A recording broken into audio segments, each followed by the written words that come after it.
Mark, you're very welcome to the ScaleX Insider podcast. I'm delighted and thrilled to have you on the show today. Thank you for having me. It's an honor. You're very welcome. Look, we've been chatting off there. You know intimately, our vision is to inspire, connect, and enable millions of ambitious leaders of small and medium-sized enterprises to scale with purpose. So, Mark, what does scaling with purpose mean to you? So it's interesting. I was thinking about that before jumping on because I know I saw your mission about scaling purpose, and I like the idea of kind of like amplifying something good. So I think it's like if we go with this belief that business can be a force for good, and I guess amplifying means how do we get to reach more people? How do you get to impact more lives? So that was my definition of how I interpreted it. I have no idea when you sat down with your team and you kind of like, this is what we're going to do, but that for me, it was kind of this idea of how do you get to serve more people in a way that benefits everyone involved?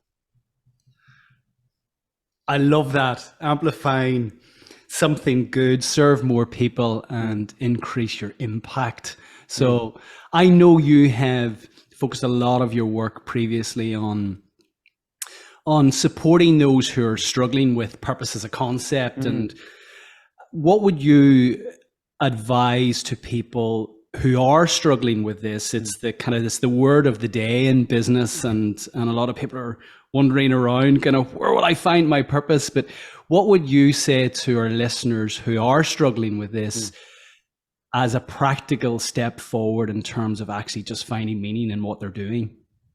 So it's interesting because I've been preaching about purpose at work for like years, and it definitely feels like it's more of a buzzword now. And I think there's been a lot of us kind of contributing to that movement around like, we've got to find meaning and purpose at work, and how do you get work to feel like more than just a paycheck and looking forward to the weekend.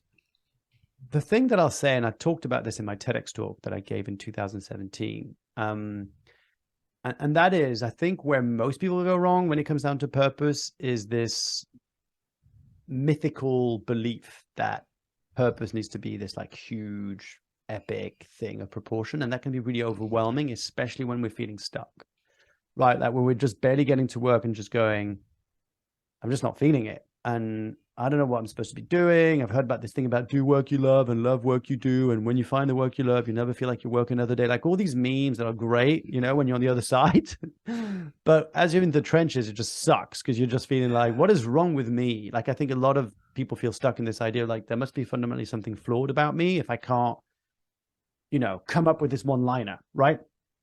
Well, actually, I used to run workshops, and whether that was like companies, The Guardian or Lloyd's Bank or anything like that, or to individuals and entrepreneurs and founders, what I found is that there are different access points you can go through to try and figure out that question. And, I'm actually, we can talk about it towards the end. I'm finally writing the book about this. So that's my third book coming out next year, I think, which is like the definitive like manual of like finding purpose and meaning at work. Because I was just so tired of people asking me over and over again and me repeating the same thing. And now I'm literally just writing this book. So I can just go, just get the book, read it. And I'm like 99.9% sure you're going to get all the answers you're looking for. But shy of that, people are going like, that's great, Mark, but I don't have the book yet. So what I will say is there's actually a few things you can do. And it's a bit of a like, you've got to think about it as an ecosystem. And this is where most people switch off and go like, I just want the solution, Mark. I don't want to know like what I actually need to do. But you've got to think about it as an ecosystem. And my mentor, Duke Stump has this great saying, and I use it a lot, which is, I don't believe in magic, but I believe in creating the environment where magic can happen. And I use that in my talks, my workshops, but actually I think it's the same thing about when we're looking for meaning and purpose. So what I mean by that is, you've got to look at, even before we tackle this question of like, what's a practical thing that you can do to find meaning and purpose in your work, you've got to look at around you, what's creating noise. Okay. So, Aubrey Marcus has a great saying. He says, purpose doesn't shout at you, it whispers. And so we often find ourselves over consuming, because what tends to happen when we're feeling down or when we're feeling a lack of purpose or lack of meaning is that we fill that void with something. Because we're all born to be part of an exciting narrative, an exciting story, whether that's as entrepreneurs or employees or supportive roles or NGO leader, what doesn't matter, right? Like we are all born to feel part of an exciting narrative. And when we don't, we experience it, we feel it, and then we're looking for something to fill that void. And what tends to happen is that we'll fill it with things like Netflix, social media, so the TikTok and Snapchats and Instagram Reels, all that kind of stuff. with podcasts, with audiobooks, so we consume, which it sounds kind of like, yeah, of course I would try it because I'm trying to find this information, but we're like lifting every single rock. The problem is that we don't create the spaciousness for us to kind of really sit with who we are, what we're about, what we want to see in the world, what kind of mission we be part of, and all that stuff needs a little bit of spaciousness. So the first thing I would say to people is look at your environment. Look on your phone. How many hours are you spending on your phone scrolling endlessly through social media, through Netflix, all that kind of stuff? And I would go like, this sounds almost radical, but you go like on a low media diet, right? So it's kind of this idea that you might want to just, for at 1 hour a day, you get to go and check your social media, maybe an hour you do email, but you want to create pockets where you're going to be able to implement some of the tips and tricks I'm going to share with you, but I'll only give you a few because it's a lot and you'll get it in the book when it comes out. But once you create that space, what you'll start noticing is that the thing you're actually running away from isn't the fact that you don't know what your meaning and purpose is. It's that you're trying to avoid a feeling that you don't want to be with. Got deep real fast, didn't it? But it is what I've found, right? Like most leaders, entrepreneurs, CEOs that I've kind of come across, when we overconsume, it's because we're trying to run away from a feeling that we're avoiding. And that usually might be, who am I to even have a purpose? Do I deserve to feel excited about the work that I do? All these kind of questions that we struggle with, that we avoid. So that's the first thing. The second thing I would say is once you've kind of created that environment, you give yourself a bit more space. You reverse engineer. I'm a big believer in reverse engineering. Yeah. It's kind of how my brain works, right? I'm dyslexic, I've got ADD, so that's the only way I'm going to get stuff done. But reverse engineer, so you kind of go, there's two ways to go about it. Well, actually, there's way more, but let's just simplify it. There's two ways to go about it. You can think about who's an individual, whether that's a celebrity, a leader, an activist, a community leader, who are doing something that really inspires you, okay? So look for an example of someone who's out there who you kind of look up to, whether you know them or not is irrelevant, but just you could probably identify them, right? Kind of going, Joe Wicks, what he's done with the body coach, Oprah Winfrey, or, whatever it is, like someone in your life who you look up to and kind of feel inspired by. Then the second thing, and this is a really important one, distill what is it about them that you feel compelled or feel like they emulate something that you would want more of, right? So you might say they're creative, or they're brave, they are generous, they are find all these kind of attributes that you can distill from them. And those are actually what I would call core values or guiding principles in hiding. Yeah. So once you kind of map those out, you kind of go, so this is the kind of person I want to be more like. These are the things I already have inside of me that I want to express more of. So that's number one. If you're still with me and listening, I've got number two.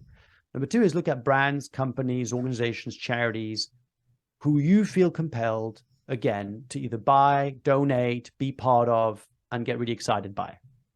And again, think about what is it they're up to.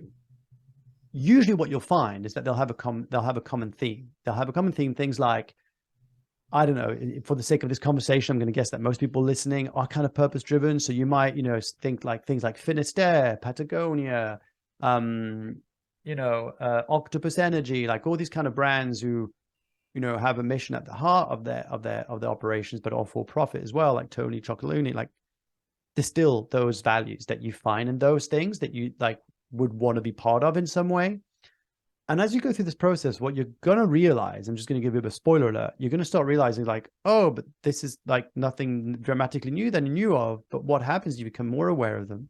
You realize that it's okay. We need different messages for the same message. I'm going to say that again. We need different messages for the same message. It's okay to have a similar purpose to someone else. You do not need to have an original purpose. You do not need to come up with a copyrighted purpose. It's absolute BS.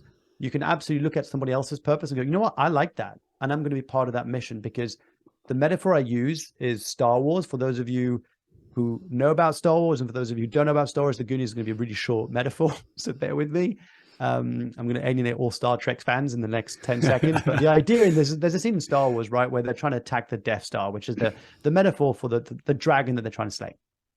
And not one single spaceship or cruiser can go out there and destroy it, but multiple can, right? They need to attack it from different angles, different spaceships and X-Factor pilots. So this, kind of contribute to different X-Wing pilots. X-Factor, what the hell am I talking about? I'm going to get smashed in the comments. X-Wing pilots, right? They're all attacking from different places. But ultimately, you're part of that movement. So you got to see yourself as whatever small part you can play is enough. And that's really important. because we might want to be this huge giant spaceship, but right now what we can contribute is maybe a canoe, or maybe like a paddle, or like a rollerblades, right? Or skateboard, like whatever small thing you can contribute towards this mission will make you feel like you're going towards something. And finally, and again, I told you, be careful, don't open the can of worms on this topic. There's like 10 different access points that I go through in the book, but I find that those two are really good for you to get clear on what your core values are or guiding principles. And then this is where most people go, really? It's that simple? If you think about all those things, right? How can you express those more? How can you do those things a little bit more in your life? So I'll give an example, right? So there's an exercise I do in the book in my workshops that I used to run, which it's called peak experience visualization. I talk about it a bit more in my new book coming out, but next year. But the idea is effectively, think about it. It's really easy. Everyone can do this right now. You kind of close your eyes and think about a moment in your life where you were just on top of the world, where things just felt like they were clicking, like there's just this flow. You just absolute kind of love this moment. You're going back to this moment. You don't know why, but this brilliant thing where you just felt on top of the world, that things just couldn't be better, right? As you capture that moment, I would then guide you through things like, where are you? What are you doing? What are you seeing? What are you smelling? Who's around you? Like all these kind of things. And then I bring you back, and then, you workshop this with the person next to you. But the idea is to then say, so what was the experience? Where were you? What was going on? What were you doing? And again, you distill some of those things, right? So let's say, I'll give you an example. I did this workshop with a leader once, and as she did this, she realized that she was like in South Africa, where she grew up. In the bush, and she is out with a family. They're going on a game drive, and it's like amazing. They're fixing this thing, and she's just telling me all these things. And I'm like, okay, so what I'm hearing is being outdoors is really important to you. Being with your friends and family really matters. Feeling like you're building something towards something is really important. Like, and she'd be like, yeah, check, check, check. So you kind of do this, and then I would just say a really simple question: how much of those things are you doing right now? How many times in a week do you actually give yourself the permission to be outdoors, to hang around with your friends, to build something towards something? And she'd be like, not a lot. I was like, and then you're surprised you kind of feel like crap, And I know it sounds so obvious, but you'd be amazed at like what happens when you just take those 5 minutes we just talked about and get clear on what are the things that bring you joy, fulfillment, whatever you want to call it, right? Because passion, by the way, that don't get me started on that. Passion is a very misunderstood concept. Passion comes from the word patio, which means pain. So actually what you're passionate about isn't necessarily what brings you just joy, but actually also what pisses you off or what drives you mad. But think about those things that you could do in this week right now to bring you a bit more joy. Because what happens is when you start experiencing those moments a little bit more, you realize that you show up slightly differently in your relationships. You start showing up slightly differently at work. And then you start giving yourself the permission to dream and explore a bit more. So if you said, you know what, Mark, I really like fashion. I really like sustainability. I really like building communities. Cool. So how can you get involved? How can you make yourself available to people who are already in that space? So I'm thinking, Patagonia, Finistère, all these kind of brands. Is there a way for you to volunteer at some local charity? Can you experience these things on a visceral level to check? Because this is what it is. All this is a trial and error process. You try it on. I say to people, it's like you're trying a vest on, right? Like I'll go to like TK Maxx or somewhere like a shop, and I'll like try a clothes on, and I'm like, you know what, that looked good on the shelf. I put it on, I'm like, that is not my color. Like I am looking pasty, like this is not going to work out for me. So you put it back. And sometimes you'll look something like, someone will say, try this on. You go, no way am I putting like this like, what is it? Pastel pink top, right? Turns out it's a great color for me. I've got this amazing jumper from Selfish Mothers with like Papao written on it. And I would never thought, right? So you try and go, oh, actually it's great. It's a silly metaphor, but it's true. If you're struggling right now, there are ways for you to feel a little less down. There's ways for you to feel a little bit more joy, a bit more fulfillment. Hopefully go back through what I said. If that was a lot of information, break it down. And if not, wait till 2024 when the book comes out. Well, I'm really looking forward to the book coming out, and we'll get you back on, Mark, whenever it does come out. You've just spoken to our second principle, purpose and vision, beautifully, so articulately, so intelligently. And I love that concept of reverse engineering. So, Patagonia is a company you've mentioned a couple of times there, as you've described and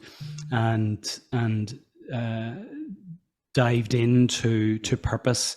And in terms of exemplar leaders, I I'm a huge fan of Yvon Chouinard, who founded Patagonia. Now, for those who know of Patagonia, you'll recognize it as this a world famous brand who exemplifies all things sustainability and is saving the planet. He's just gifted his company valued a couple of $2 billion. And he said his only shareholder now is the environment. So, you know, this guy epitomizes scaling with purpose. But if you reverse engineer from where he is now to where he started off, this guy was passionate about climbing, used these little carabiners. He found them not of the quality that he would like to climb with, and decided that he was going to create something better, and went to his local blacksmith shop, said, look, this is my idea. I want to create a better carabiner. And the carabiners led to pitons, again, used for climbing. And he focused, his P was all about the product. Make the best product that he possibly could. He created raving fans within that climbing community for his product. So the P, the purpose initially, which was about the product, then kind of expanded to the people that he was attracting and the culture that he was creating in terms of actually fashioning this product and bringing it to a wider audience, which ultimately became very cause-based in terms of the big purpose that is synonymous with Patagonia now. So I've never heard it described like that, Mark, in terms of reverse engineer the stories of those leaders and those brands which you're already aware of. They didn't start off, every big brand that we admire started off as a small brand. Every influencer out there who you admire, who has millions of followers, started off with one follower. So the point is here, just start. Yeah, and I always say don't compare your chapter 1 or 4 to somebody else's chapter 50. Yeah, Like 34, right? It's kind of like, but it's really hard. It's really, really hard, because I always say to like leaders, like it's almost like we need to put like blindfolds, right? And I just need to focus on the next step, because like if all of this went over your head and you're just like, Mark, that was way too complex exercises. I just need one tweetable thing that I can do. I would just say, serve others. That's it. Like I would just say, if you're really stuck and none of this is working for you, find a way to help someone else today. That's it. Call up a friend. Is there anything I can do to help you today? Go out in the streets, go and see if there's someone who needs help with crossing, carrying their shopping, like anything you can do to be of service of others. It's one of the fundamental kind of wiring that we have as human beings. And you'll find yourself, because this is what nobody tells you when we talk about being on a mission and vision, all this kind of stuff, is that if your attention's on yourself, that's usually a really good recipe for feeling a bit crappy, right? Like I think there's a difference between introspection and self-awareness and being self-obsessed and self-focused. Does that make sense? Like, I think there's a thin line that most people sometimes get wrong. And look, hands up, I've definitely had that, and I sometimes do still. But the idea is, like, have a bit of self-introspection so you can understand, like, hey, what makes me tick? That was very much my first book, by the way, that I wrote, called It's Not You, It's Me. It's all about, like, if you want to dive deeper into that, I think you can go and get it now, like markleruste.com/book, maybe. Anyway. It's still on Amazon. It's on Amazon. It's on Amazon, but you can still get it. It's like, it's 10 years old or something. But the idea was all about that, the kind of coaching exercise I ran you through. I do a bunch of those. But the idea was, like, as a leader, you need to know yourself so you can better lead others, and that you can go and do the work that really matters, right? But like, fundamentally, you need to know yourself. Otherwise, it's really difficult, because you're chasing, like, you've got the squirrel syndrome, which is kind of like opportunity, excitement. And then you look at other people and think, yeah, I should do that because that sounds good. Well, it might sound good for them, but does it sound good for you? And check in with yourself, right? So just serve someone else. I think, true purpose is the opportunity to serve those who serve others. That's like a fundamental belief I have. And I'm not the only one who believes that. But this ability, that's kind of my, I'm kind of unzipping my brain here, but that's my purpose. My purpose in life is to serve those who serve others. So I work with leaders, I work with founders and CEOs, entrepreneurs, because they have some of the biggest ripple effects, because they can go and influence the way that the team feels, shows up. They can go and change the way that customers or clients can feel. So all of this thing is a ripple effect. So any opportunity I have to kind of sit down with someone or speak to a group of people where I get to serve those who serve others, I know that I'm on purpose. Yeah. Sage advice again. And, what I would say to that is, become a pain detective, look for other people's pains and struggles, Yes. and seek to bring value by way of a solution Yes. to alleviate that pain. And again, speaks to our seventh principle, which is all around proposition. I love that. You've mentioned books a number of times. I want to get into your new book. Well done, my friend. Congrats. Let me just plug it in for those that don't know if this is a video. Brilliant. Audio, but yes. Look at this. There, look at that. Mark is, for those listening on the podcast, not watching on YouTube, beautiful copy of his new book, Glow in the Dark, which I recommend all the listeners to go out and get. We're going to dive into that now, Mark. But I'm always curious, having agonized over the title of our own book last year, why Glow in the Dark?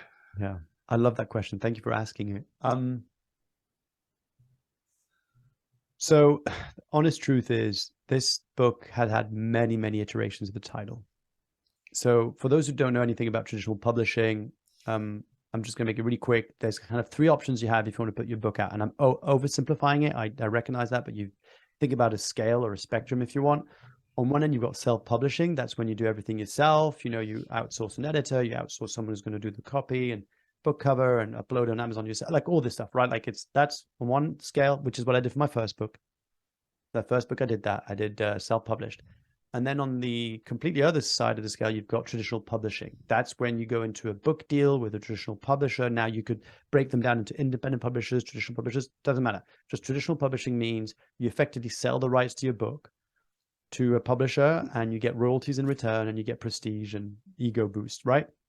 And in the middle, you've got what they call professional publishing, also known as hybrid model, which is you pay a company to professionally publish your book, right? So you kind of get the best of both worlds, in my opinion, because you kind of remain in control around the content of your book, but you do have to pay for it and you don't get the prestige necessary that you would. But anyway, I wanted to explain that because when I pitched my book originally, it was a very different book. I think, one of my latest episodes, either the episode 164, I can't remember, but there's an episode I dive deeper into this. If you want to check it out and put it in the show notes.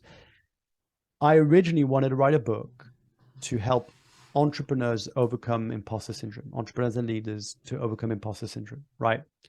Because as a certified award-winning imposter syndrome, like I knew intimately what that felt like. I share a story in the book where I'll go into this award ceremony. I've been basically listed as one of the top 50 most inspiring people in London. Even saying this out loud right now makes me want to barf a little bit.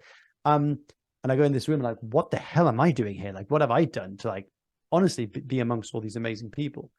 And that night I realized that everybody else felt the same way. Maybe there's a few who are just like, I'm amazing and I belong here. Great. But most of us just like, what am I doing here? That was the genesis of the Unconventionalist podcast that I launched. But that was originally the pitch. So the first title, I don't think I've shared this anywhere else. So I'll share it here. You can get a little bit of an exclusive one. But so the original title was Imposter for something. Forgot now. Imposter to impacting or something like that. Then it was Become the Spotlight. And then it was, I forgot something else, right? But they never really landed. And again, I don't want to go too long into this, but the short version is we ended up getting a couple of book deals. Kind of what you do is that you get an agent that then negotiate your book across different publication houses. You hope for a bidding war. For that to happen, you need at least 3 offers on the table, which I think we had. And it's a bit like dating. I then ended up choosing the one I felt most affiliation with, which was Hachette UK through John Murray Learning Imprint. And then you begin the process of writing, right? So and the way that there's a reason why I'm sharing all this, but the way that it's done is that they give you, not everyone can, but if you can negotiate in advance, that's great. But they divide into 3 payments, right? So when you sign the contract, they give you 1/3 of the payment. When you deliver the manuscript, they give you 1/3. And when you publish the book, they give you the final 1/3. So I signed the contract. I think this is September 2021. Sign the contract, get my first payment. I'm like, amazing. Then panic ensues. Like, oh my God, I want to write this book now, right? So I start writing the book. And what happens pretty quickly is I realized that imposter syndrome is definitely a part of like the mission that I wanted to write with my book, but it wasn't the central premise. It wasn't what I was necessarily known for. It wasn't necessarily my superpower, and it wasn't something necessary that I just wanted to be known or associated with on a specific level at that point in time. I might change in the future. So I had a conversation with my wife, and I just remember saying, I'm in a bit of a pickle because I've already been in a situation where my first book I wrote, by the time I published it, I just wasn't proud of it. Looking back at it now, it is what it was. I think it's a great book. I still get people who say you enjoy it, but just it wasn't really at the level I was, how I grew personally compared to my writing style, I guess, at the time. So I never talked about my book. I never really talked about my first book because I've got a bit of a like, it's a bit of a tick the box exercise. Someone told me if you're a coach, write a book, it'll get you more leads. And I kind of did it for that. So I didn't want to have that feeling of coming to publication date and just not being proud, deeply proud of the work that I put in this book. And keep in mind that we're talking overall, this whole process was a 3-year process, right? Between like inception moment of like idea to like publication was 3 years. So I tell Julie, I'm like, I don't know what I'm going to do. Do I tell them and I risk losing the contract, or do I just not tell them, write this book, and then I just submit the draft like, surprise, you've got another book that you didn't pay for, sign up for. And I knew the answer, right? Like I knew the difficult conversation to have was to actually be honest. So I spoke with my Jonathan, my publisher, my editor, and I said, look, I've got to be honest with you, but I know this sounds so pretentious to say this. There's been a few moments in my life where I've just known in my gut. I just knew in my gut that this was the right move. Like my TEDx talk, when I changed my TEDx talk 10 days before being on stage, I knew it was the right thing to do. When the TEDx talk came back, the first edited version, and it was a terrible edit of just like slides and a quarter of my face in and out of the frame, I knew that would never work. And I really begged and bartered to get them edited in a different version. I knew when I did my video CV in 2011 that I had to do something different. Like all these, it's weird, like these deep knowing, that was one of those moments where I was just like, this is not the book I should be writing. What I should be writing is what I've always been passionate and fascinated by are stories, but not just any stories, like human stories, the stories that shape us, the stories that define the context as to why we become the way we are, why we do what we do. You know, from a young kid sitting around the table at my grandparents' house in France, where they would talk about life during the Second World War and how my grandmother used to, smuggle in messages between the resistance on a bicycle, or my great-grandfather, her dad, being captured by Nazi Germans and being tortured and then sent to different concentration camps and work camps in Germany, who then went to testify at the Nuremberg trials. And he ended up getting the highest recognition from a civil party by the president at the time, Charles de Gaulle, which is the Légion d'honneur, right? So it's kind of like a bit of a legend, mythical being in my family system. But I would hear all these stories, fascinating. And every time I'd go in a job, I'd be like, "Tell me more about you and what's your story?" And I just because I'm dyslexic and again ADD, like my way of learning and interacting with people is different.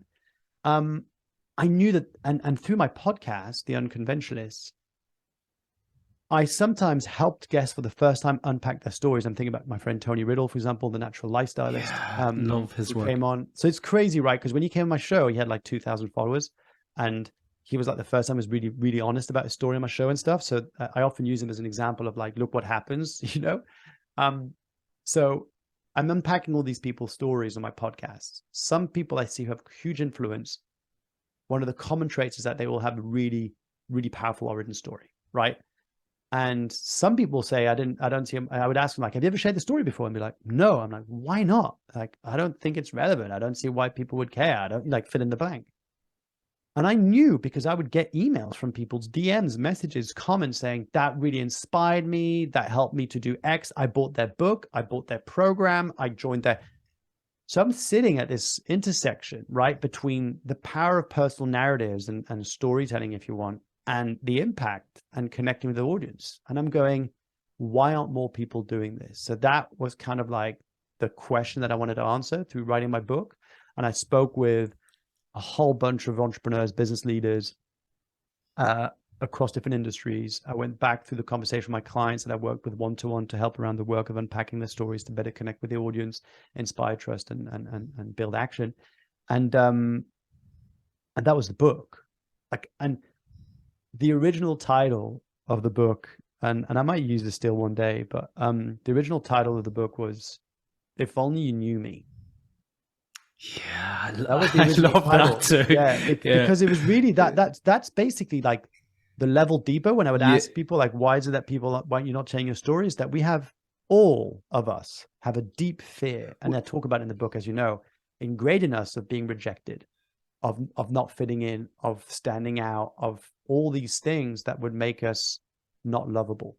Because if you boil it down, out of the decade of work I've done in coaching and speaking and workshop facilitation, writing books, all this stuff, if I had to sum it down, it always boils down to, do I love myself unconditionally?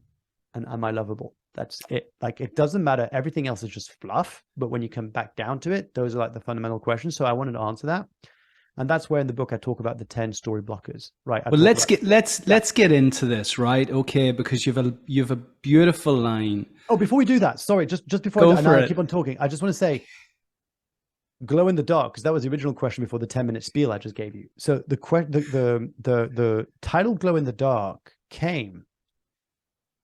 I was having a conversation with someone, and they were asking me like, "So what do you do?" And I kind of said, I help entrepreneurs, business leaders, who really don't like putting themselves out there, fall in love with sharing the message, their vision, so that they can inspire more people and get action. And because, it doesn't matter how good you are, it doesn't mean that you're good at putting yourself out there authentically, kind of thing. And they're like, "Oh, you help entrepreneurs glow in the dark," or something like that. And I laughed. And then I went, "Oh my God, that's amazing." But because it has a double connotation, right? The glow in the dark basically means, and it also appealed to the introverts in my community, by the way. When I put that title out, a lot of introverts like, "Oh my God, I love that," as opposed to stop being the best kept secret or be in the middle of the spotlight, whatever. That glow in the dark really spoke to the 76% CEOs, entrepreneurs who would more be introvert than extrovert. And it's because there's a double connotation. This idea that when you share your story, what happens is that you stand out in the dark, right? You become this beacon of light, this hope, this North Star, this lighthouse that people can find because they feel lost, right? But the other thing is that by sharing your story, you also shine a light and a message on something that matters, because your story is about you, but it's not for you, as you know now, right? Because you're reading through the book. I'll say that again. Your story is about you, but it's not for you. And so when you glow in the dark, you effectively are a message for other people, but also a light of hope. There's so much in that, and I'm glad you cut across to come back in to articulate that. It speaks so clearly to psyche, which is our first principle, which is all around mindset, and what I say to the leaders even on our own program. Something you spoke about earlier in terms of, actually, you didn't put it in this way, but it aligns to what I say in terms of scaling begins from the inside out. You must lead yourself first before you lead others, before you lead an organization. And certainly for the CEOs in our program, I say this program is all about you for the next 12 months, but it's not about you.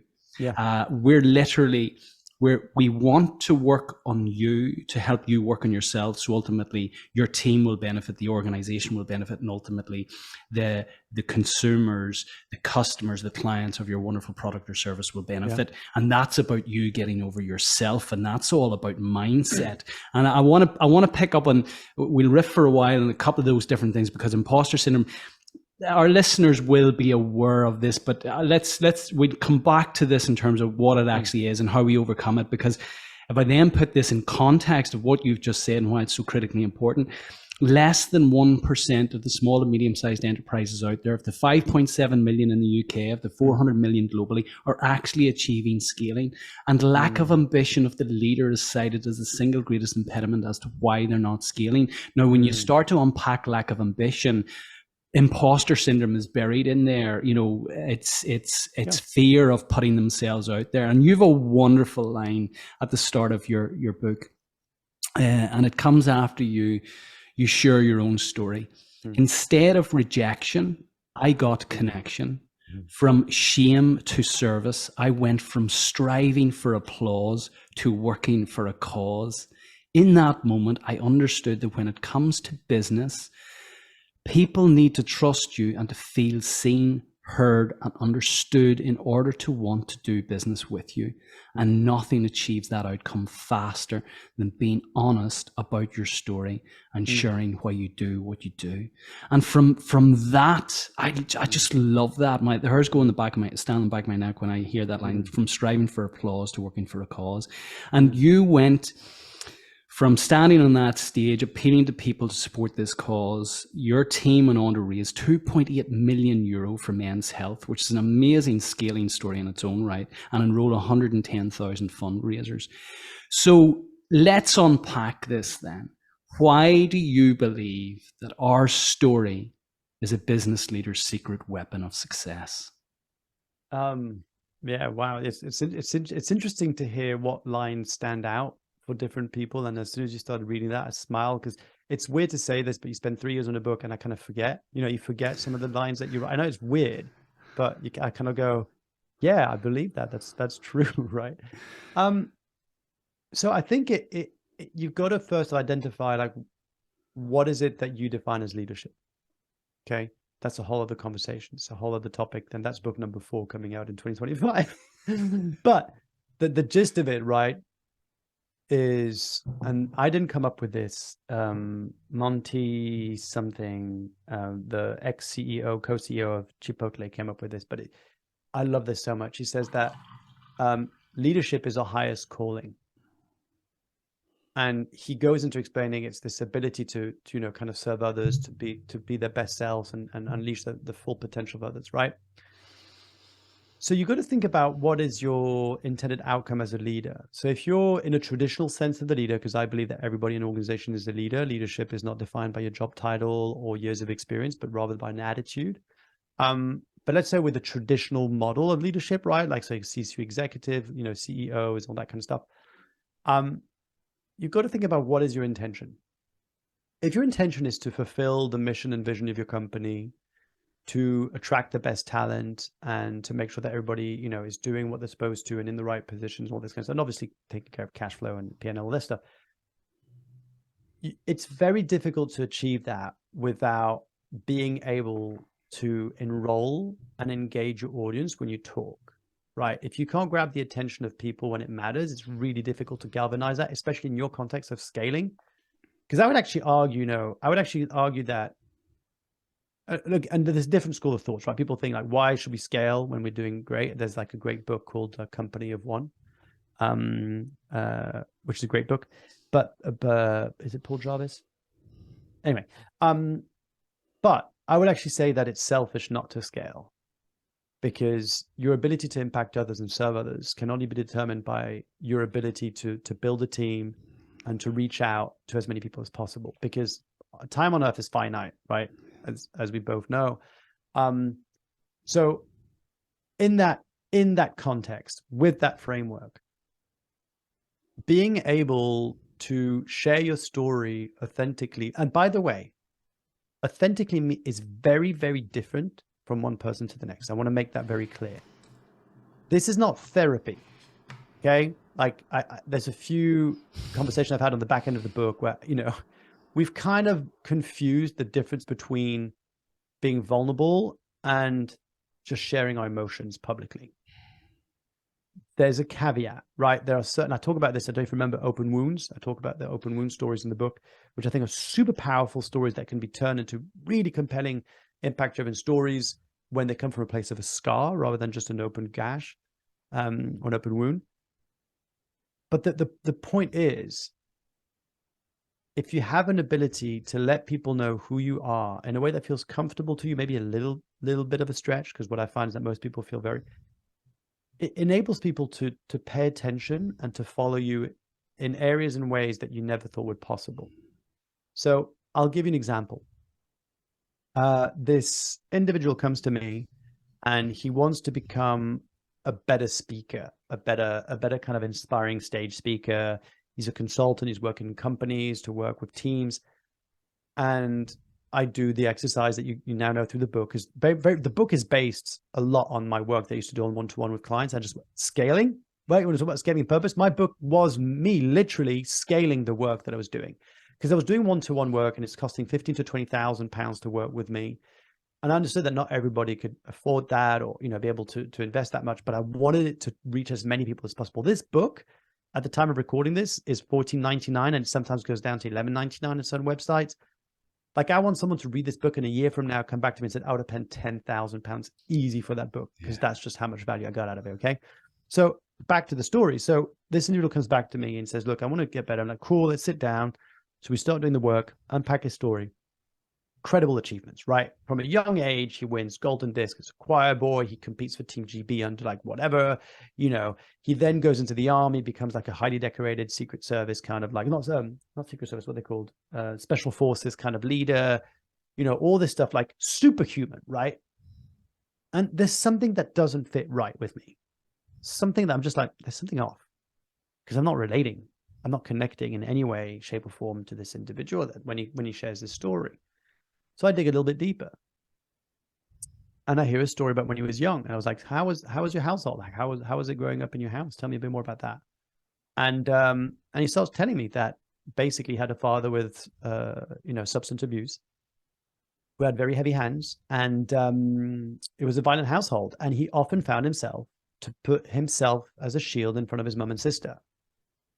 And even still talking about it now, I still feel that emotion, that mood, that can moves me. And I remember just sitting there and just as I'm feeling now, just going, have you ever shared that story before? And he's like, never, no, and I won't. And I was like, that's the emotional glue you've been looking for, that will connect everything as to why you do what you do, why you were such an incredible leader in them, why when the helicopter got shot down, you were able to stay calm in chaos, grab the women and men that you were leading, tell them what to do, why you got shot, why all these things, why you go into teams and now work in companies and create these cultures where teams come, all of that comes from that one moment when we go back and that you had to be the defender, the protector, right? And he was like, no, I can't, I'm not ready, whatever. I'm like, you know what? As we said offline before the conversation, it's not ready until it's ready. And I'm not here to force you. I'm never, like even the book, if you finish the book, you'll see I say, this book isn't about getting you to share your story. This book is about you facing your story, owning your story, because you show up as a completely different person when you do. The energy that comes across you when you own your story and you experience ultimate freedom, which is you're no longer afraid of what people will think or say about you, whether they know or don't know your background. So a year later, right? A year passes after we stopped working together. I get an email and he goes, I just want to let you know that I finally shared my story on this podcast. And I'm glad I did. That podcast subsequently, I'm not saying it's thanks to this episode, but subsequently went to win the British Podcast Awards that year. And since then, and I talk about him in the book, actually, so he's mentioned the book. Since then, I've seen him, like he talks and he just might say a sentence. He might introduce like a really quick kind of, and sometimes even uses humor around it. But in that moment, he instantly connects and stands out from everybody else on that stage. He no longer just becomes a leadership expert or a team culture expert. He becomes someone who knows what it feels like to be in a situation you should never be in. Yeah, there's a number of things in there. I spoke on the stage at an event. It's more than 6 months ago now, and the thread that came through, I was summing up the event at the end, and I was also chairing the event, and courageous vulnerability was the theme that emerged. And it wasn't the theme of the event, but it was the theme that emerged. And what happened is, the first speaker revealed something that made them quite vulnerable on stage. The second one, that the speaker felt compelled then actually to share their real story. And by the time we'd finished, Nigel Owens actually was the final speaker at the event, who has an incredible story, the World Cup rugby referee, and was incredibly vulnerable in terms of expressing his story, and it just connected. You could you could hear a pin drop, and it connected everyone in the room to his story at that point in time. You could see people just wanting to go up and give the guy a hug. But how do we get the balance right as leaders who I want, and I often see the leader as the pilot of the plane. And I don't want to hear the pilot of the plane breaking down when there's turbulence. I don't want to see him, or her, when the door bounces open because we've hit turbulence and we can see into the cockpit, rolled up in a ball and wondering what their next move is. How do we know as leaders when vulnerability is going to inspire others, our team, our potential customers to want to align to our overall vision? So I would say it's like a season. There are moments and times in which you build that trust and that connection. And the way that you reap the rewards of that trust and connection is when chaos infused, people trust you. So that story of the pilot, for example, you better believe that when that pilot is, the plane's going down and the oxygen masks are falling down, it's not a moment to say, have I told you about the time when my wife left me for my best friend? Like, that's not the moment to talk about that. It's, that's the moment where we kind of almost like in the teal organization model of, it's kind of like the red zone, right? But what I think people go wrong is that actually there's a season where you plant the seeds for your team to grow, be inspired, and connect with. And I think everyone's going to be different on this. And I really want to acknowledge that we're all and each on our own journeys, right? For example, I would argue that I'm pretty comfortable talking about pretty much a lot of things. There's still the things that I will never share publicly, or there's still things I'm still grappling with or trying to unpack myself. And I would only share them if they were a service to others. But I'm a pretty open book, I'd argue.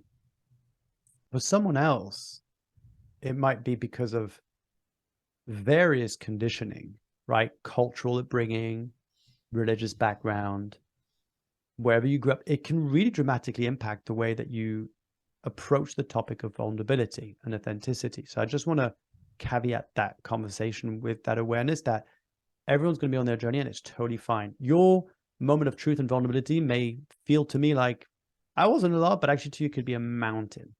Okay. The first thing is don't compare your chapter 2 to somebody else's chapter 40. That's number one.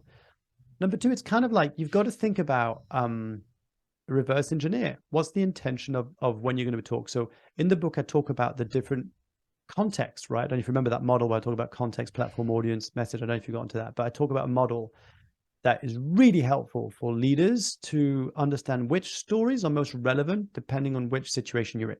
Let's get into that. Yeah.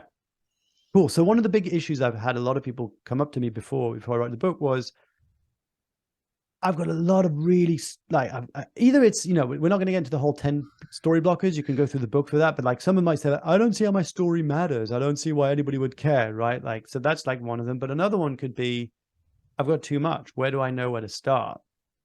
And what my intention through the book and through the formulas that I share with you is almost like you pick and mix for those in the UK that might speak to you. For those internationally, think about a vending machine. But the idea is kind of like you build through a process that I share in the book, this concept of story bank, right? So that you've got different stories with different messages. And we haven't got time to get into this, but one story can have multiple messages, by the way. But let's just keep it simple. Think about a story, an anecdote that you have that has a specific story that you can land or a message that you can share. And you start building these stories out. And then once you start doing a little bit of work around this, you start having a story bank. And what happens is, I'll give you an example. You asked me a question like, why is like personal story leadership is important? I went in my pick and mix, or I went to B12 on my vending machine and I went, oh, that story of a client I work with. Do you know what I mean? And I pulled it out and I shared that. That's how I feel like most leaders can be most compelling when they share their personal stories or stories that they've been involved with, is when they understand what the outcome of that is. You must always have a point. This is where most people go wrong. People can be like, I don't even remember the 3-step formula, the 3 C's in the book. So I talk about context, connection, and conclusion, or, tell me, take me, teach me. So the gist of it is that a lot of story frameworks exist out there, right? The 12 steps of Joseph Campbell's work, the great work from Donald Miller's Building a Story Brand, that 7 steps, like the 3 arc structures, the 5 whys, and there's all these structures, but I really felt that there was something missing for people like you and I, who sometimes are on the fly. Like we're talking to our team, we're talking to potential customers, we're being interviewed on a podcast, we're on stage, we're on a panel, we're blah, blah, blah, networking event, that we needed a formula that was really simple, that you could just filter through any story and you would have an impact. That was kind of like my mission when I set off on doing this. And the way you do it is that you kind of have a 3-step structure. So the first structure is have a really clear indication of what the person needs to know so they don't feel confused as to what's going on, right? So you can say, you know, it's 2018, I'm sitting in my living room and I'm working with this client who wants to become more engaging and compelling when he shares his story because he feels he's missing the point, right? That's like the context. Tell me. Then I go into connection. So the second part is you really give that the meat of the story. So you kind of give your story, you know, kind of what's going on, what's the emotional resonance that you're trying to get out of the story. Most people stop there. Most people share the story. It was an entertaining story. Maybe not. But where this formula, I think, is magic is you then articulate and draw the conclusion. So what I learned in that moment, like let's say I go back to the client I was mentioning, what I learned in that moment is that it's not ready until it's ready. And that all of us have these open wound stories that we're deeply afraid of because we're afraid of how the people involved in our stories will be perceived. Yeah. Anne Lamott, the author of Bird by Bird, has a fabulous quote. I'm going to butcher it. You should really find it and put it in the show notes. It's something like, write your stories. It's yours to share. If those involved in your stories wanted you to write more kindly about them, they should have treated you better. What's your thoughts, Mark, on achieving scale without actually sharing your story? Is it possible to scale with purpose without actually sharing your own origin story? I'm sure you could argue that, you know, I'm sure, yeah, if you look at HSBC Bank, you know, like I'm pretty sure that, you know, not a lot of people would know who the founders were or the story was. So you can, but I think you'd have a lot more fun along the way and that you'd galvanize a great team much quicker and build a culture and a brand kind of awareness at a much more exciting rate. Now, I've got to say that I have a particular take on scaling. I think scaling, the one thing that when you start scaling, you need to pay attention to are people because it's the first thing that breaks, in my opinion. And so the way that you bring them on board as you scale through this is through storytelling. Now, I talk about the 4 different stories that leadership, like I'm by at the time of recording, I'm just launching this new program based on my book called Own Your Story because everybody kept on asking for it. So it's coming out. It's basically turning my book into a practical course. And so one of the things I talk about in this course is that there are 4 stories that every leader needs to master. So there's your personal story, right? That's your origin story. That's basically like, why did you end up doing the work that you do? Why are you passionate about this work? Why do you believe in this vision in this world that is a better for all, et cetera, right? That's number 1. Number 2 is the company. So what's the origin story of the company? Like, what is this particular company about? Like, blah, blah, blah. Number 3, it's about product and service.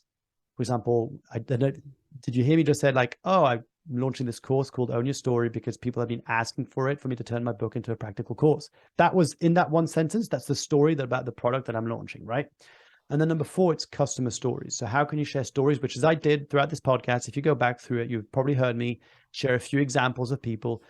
Those are the 4 stories you need to master as a leader. And then I think it's really difficult to achieve velocity and scale without mastering those stories, because think about it. It's depending on which season you are in your business, at what stage you are, what kind of revenue module you're at, and what team size you are. You're going to have to get people to trust you and sometimes jump ship from a job that might be paying better, that might have more stability and security for this vision that only you can see, right? So like, I think, I don't know if I talk about this in this book or the next, but because like never write a book at the same time you're promoting your new book. It's terrible because I get confused. I kind of jump in between both worlds. It's really bad strategy, but I've got ADD. So, you know, there you go. Do what you want with that. But it's this ability to, can you dream and imagine a future worth striving for? And I think as a leader, that's one of your primary roles, to kind of go, here's where we are, but here's where we could be. I know it's like this now, but it doesn't have to always be like that. We can do this. And nothing permits better than a story well told. Right. And again, you can use one of those 4 examples, right? You can personal story, business story, product story, or customer story to achieve that. But you've got to remember that if you want to get people excited about the work you do, which is really what I kind of do, right? Like if you had to summarize what I do is like leadership and communication expert, but it's the idea of like, how do you get people super excited about the mission you're on, the work that you're about, the story and narrative that you're trying to put out into the world? You cannot do that if you don't take the time to know who you are, to understand why your story connects to the context as to why you're, because by the way, I work with a client of mine, CEO of a brand that that everybody knows is like a consumer brand, a multinational, really cool product, purpose driven. They're amazing. I love them, and I can say that from someone who went internally and saw them and stuff. He was brought on as a CEO. He wasn't the founder, and that can be really difficult, right? That can be a difficult position to go. I'm not the founding CEO, so the story. What do I bring? And so we worked around that. As like, so actually, you can bring in your previous experience. Like, I've been in environments where fill in the blank, and I always promised myself that if I was one day to lead a company, I would make sure that I would do X, right? So you can bring that kind of that personality and story when you come into a new role, but also you have to then enroll people on a completely different level, right? When you're having to share another founding member's story, but also to embed your own vision. And all of that is wrapped up into storytelling. Like, you cannot lead without storytelling. And here's the good news. Here's the good news, everyone going like, great, Mark, this. Becoming a really good storyteller is a skill. It's not a talent. I know that with all my heart. Like, there's no such thing as a natural born storyteller. I mean, the Irish, to be fair, are probably the only ones I would like say are rule to the exception. Like, I've yet to meet an Irish person. We love a good story, Mark. Yeah, like really, like you honestly. But everyone can learn, and I think that's what I really wanted to do through my book, to kind of demystify the process of how to become a bit more vulnerable, a bit more authentic in public, in business, or in a professional context, so that you could land the message you really want to land and get the objective that you're trying to get across by emotionally engaging your audience. Mark, the last hour has absolutely flown. Before we move into our close, you've just given so much value in the last hour. Can you leave the listeners with something practical that they can do right now? And I know you've said it a couple of times, you're only ready when you're ready. Yeah. But sometimes we need to follow the breadcrumbs, and if you can't see the breadcrumbs, you've nothing to follow. So let's look, I appeal to all the listeners, go out and get the book, as a practical action after this anyway. But I've got 2 mouths to feed, people. Get the book. There we go. So go and get the book. But what can they do? What would you encourage them to do just to create a little bit of momentum? What's the minimum viable action they can take after listening to this podcast to begin to build a level of momentum and confidence so that they're actually ready to start to share their story a little bit quicker? Okay, so shy of re-listening to this podcast and implementing a bunch of stuff we talked about, shy of getting the book and all this stuff, here's what I would advise you. I'm going to try and keep it really simple to 2 things. Number 1, I would actually tackle one of the biggest story blockers I talk about in the book, which is most likely listening to this, you go, all those stories sound great, but I don't have a Hollywood story. I don't have a traumatic background. I haven't been through little T or big T traumas. I can't really see how anybody would care about my story, Fill in the blank. I would tell you this. Think about your favorite movie, right? Think about your favorite movie. Now, as you're thinking about this favorite movie, I'm going to show you mine. It's probably Forrest Gump. Let me just go with Forrest Gump, right? Think about your favorite movie. Then think about, how did you feel when you first saw that film? Right? Think about it. How did you feel when you first saw that film? Literally say the words out loud as you're walking around, commuting, going for a run, doing the dishes, driving on a long commute, whatever. And I want you to say them out. So I'm going to tell you things like, I remember the first time I saw Forrest Gump, I was like mesmerized. It was beautiful. It was sad. It was like hope. I just loved a lot of things about it, right? And then the next question I would ask you is, how many times would you say you've seen that film? Most people, when I've asked this question at conferences and talks and stuff like that, they'll say easy 5. I've actually had people like 20, 30 times their favorite movies, right? And I'm like, do you still enjoy it every time? Yeah. Like if it's on the movie, like if it's on TV, I can't skip channel. I've got to watch it. Cool. Now, imagine I told you, I'm going to lock you in a room. You can get food, you can get drink. Don't worry about that. But you're going to have to watch this film back to back. Not once, not twice, not 10 times, not 100 times, but 1,000 times minimum. Back to back to back to back, how do you think you'd feel about the film? Chances are you're probably going, probably suck after a few times and I'd be bored. Or it's the same thing with your story. You're so close to your story, it's called proximity bias, that you cannot see the value of your story because you've overplayed it over and over again. But here's the crazy thing. If someone else was the first time they saw Forrest Gump, they'd love it. Well, they don't. That's fine. I'm not going to hang out with them. But do you know what I mean? So it's kind of like the first thing I would say is I needed to land that before I can give you my tip number 2. Cool. So hopefully you're all going, yeah, okay. I may not be the best judge of my own story. Cool. I'm going to park the need to feel that way. And I'm just going to do it, right? Number 2, this is probably the most game-changing exercise you can do. I talk about it at length in the book. I talk about it in my course, Own Your Story. But you can do it now, okay? And I want you to think about this exercise called the River of Life. I talk about it in the book. If you bought the book, make sure to go and check out the bonuses. I actually walk you through the visualization. There's an audio guide. The idea is I want you to unpack your story from birth to date, your professional and personal highs and lows, your wins, your losses, your heartbreaks, your victories, everything that you feel has somehow shaped you in some way that you don't even know or see how it could be relevant to what you do. I do not need you to be filtering at this stage. I need you to be dumping, mind dumping. Take a piece of paper, A4, A3, whatever you got in front of you, set yourself a half-hour timer, put yourself some music with no lyrics, tell your family, your kids, your pets, your plants that you're going to be busy for 30 minutes, do not get disturbed, and you start writing, right? You will be amazed at what you can unearth when you start digging. Okay, you will be amazed at what you can unearth when you start digging.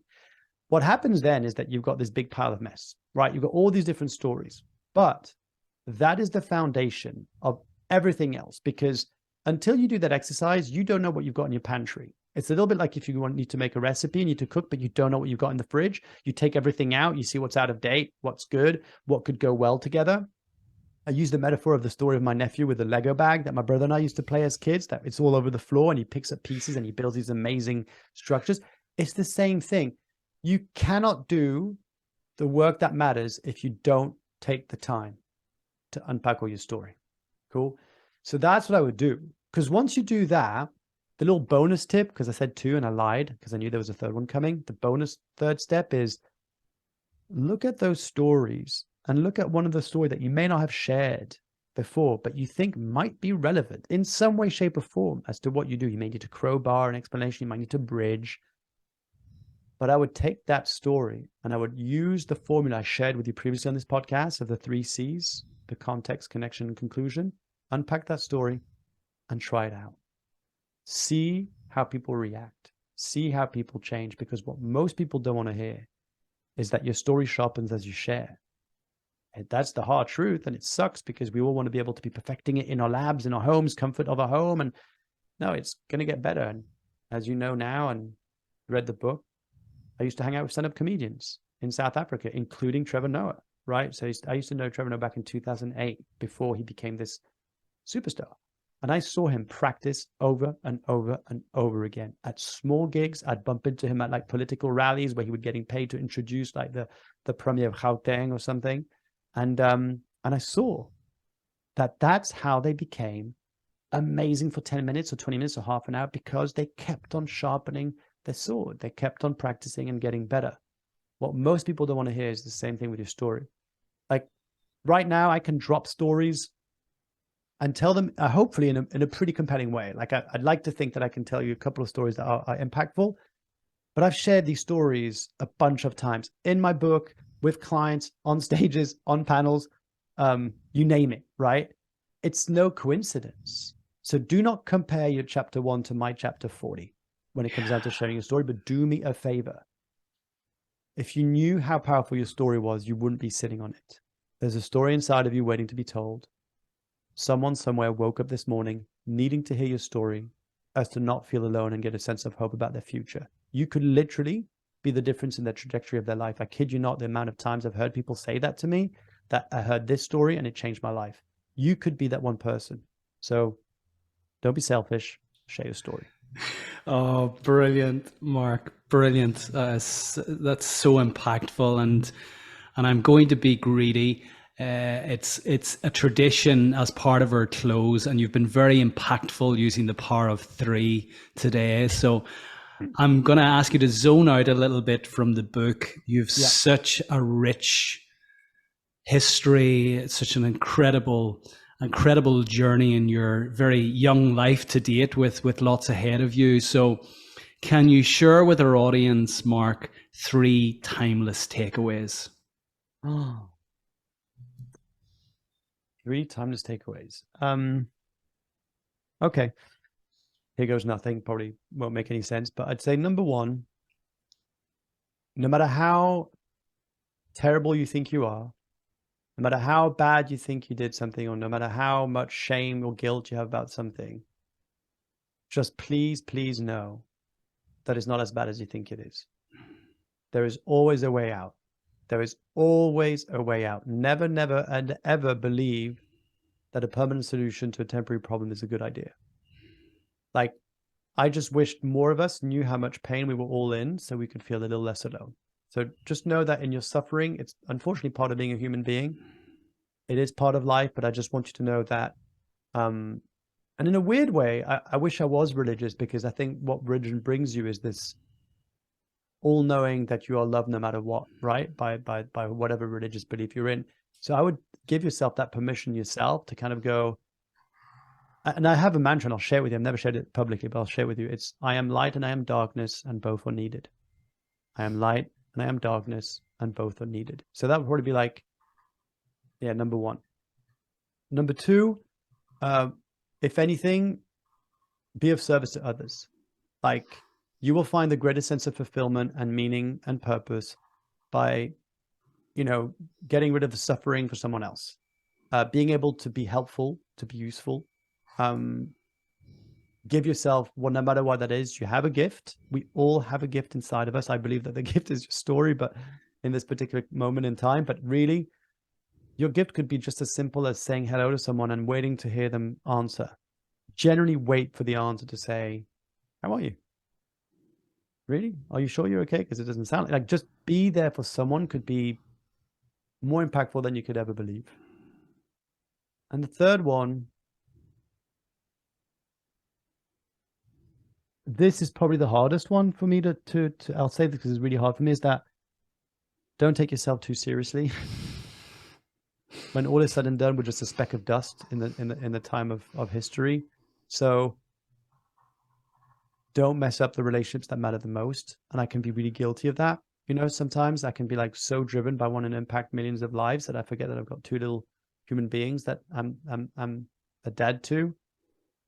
And I think, so the third one is, do not neglect the most important relationships in your lives, because I learned the hard way when I was younger, talking to a lot of leaders. I used to work at INSEAD on sales calls, and I talked to all these leaders who'd achieved, quote unquote, what you think you'd want, like the summer house, the country, the winter chalet, the second wife and 4 kids or whatever it is. And they said I completely missed the part. I was doing all this because I wanted to provide for my family. I thought that's what they wanted, when all they wanted was my time. So third one is, make the time for those who matter. And actually, this is a true story. No matter where I am, whether it's on stage or on a podcast, if my phone rings and it's my wife, I pick up. Wow. And I've been known on stage to just go, I'm sorry, my wife's calling. And I'm just like, yep, no, I'm on stage. Okay. Because I don't know if it's the last time I'll get to pick that call. Wow.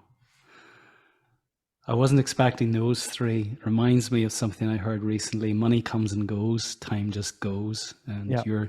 you're clearly valuing yours very, very highly, Mark. It's been a real privilege to host you on the show today. I've really, really enjoyed the conversation. We could go on for hours here.